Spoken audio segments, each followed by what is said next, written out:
And welcome. David Levin here, Raising Your Game Today. This is Tuesday, so we're talking about the mental game of sports and competition. Fridays are for the rest of our lives.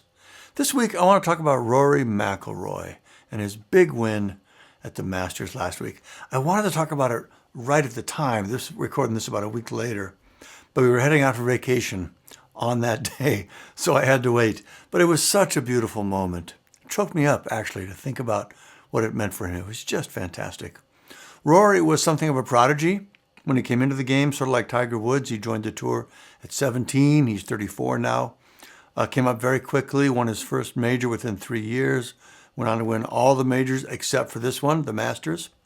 But the last major he won was 11 years ago, and that was starting to seem like a very long time. But it's not like the other stories where they peak and then drop off, never to come back. We talked about that a couple weeks ago. He's stayed in the top tier this whole time, just not won a major. But of course, that becomes the story, right? It's not all the winning he's still doing. It's just what he's not winning. And that's another question, right? Why do we always focus on the negative? But anyway, that was the big story in the press, but also in his own mind. Why can't I do this? Why can't I win a major anymore? And the answer was his mental game. That was the wrap on Rory McIlroy, one of the all-time greats, but his mental game ultimately kept him from reaching his potential. But all that went away when he won the Masters last week, and what a glorious moment it was. It really did feel great to see him break through and have that victory. Just lovely. And there's a lot the rest of us can learn from his story. The first is something he basically said himself, which is that the difference for him was building up greater resilience. Golf is a game of mistakes over and over and over. Things go wrong. You make a bad shot choice strategically. You mess up your execution. The conditions change. It's just a brutal mental game. So you have to be able to set aside all the frustrations and the distractions and the challenges and just keep executing one shot at a time under intense pressure. And you saw that in spades in Rory's Masters win. He went into the final round in the lead, but lost the lead on the first hole, double bogey. Can you imagine? Built it back over the next few holes, lost it again, up and down, but never giving up. Came into the final hole with a chance to put it away, but missed the putt. I think it was a bogey putt there, forced into a playoff. I honestly cannot imagine what he must have been feeling at that point, to be that close and then potentially having it slip away again. The fear, the pressure, the stories going on in his head. But he goes into the playoff, first hole, 3 great shots in a row. He wins it all. Just incredible, the mental strength it takes to be up and down like that and still stay focused and push through for the win. So resilience really is the ultimate mental game skill. And that's probably true of all sports, right? And at all levels. That's certainly the biggest thing we see with our students. Something goes wrong, they make a mistake, they get upset, their game falls apart.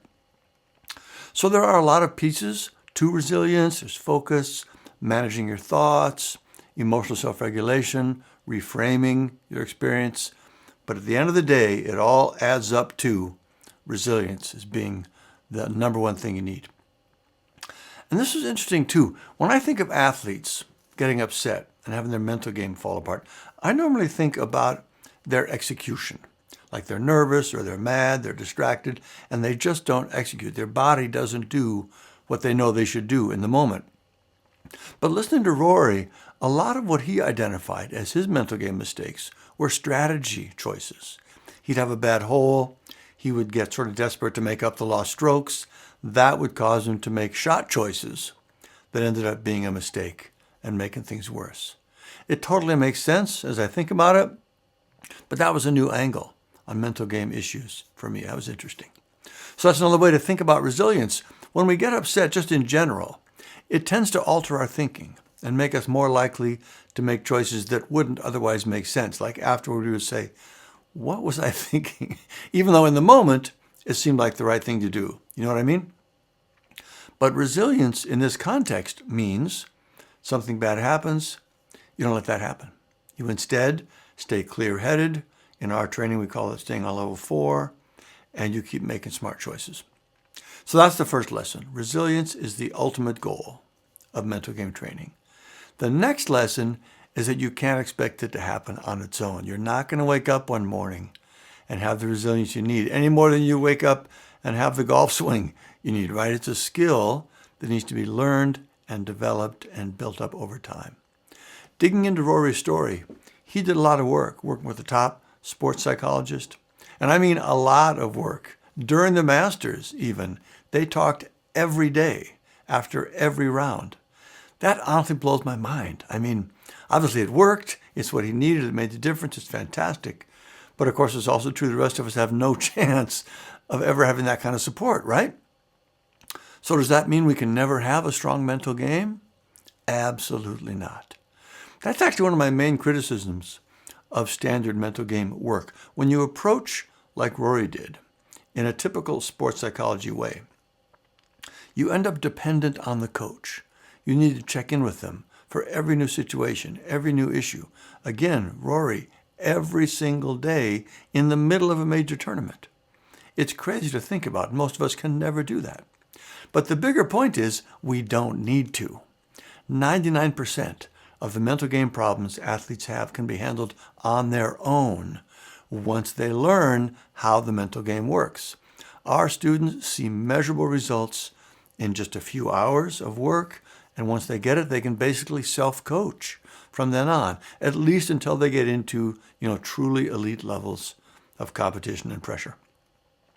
So that's the second big lesson. The resilience you need to consistently play at your best is not going to magically appear on its own. It's a skill that needs to be learned and practiced and strengthened just like any other.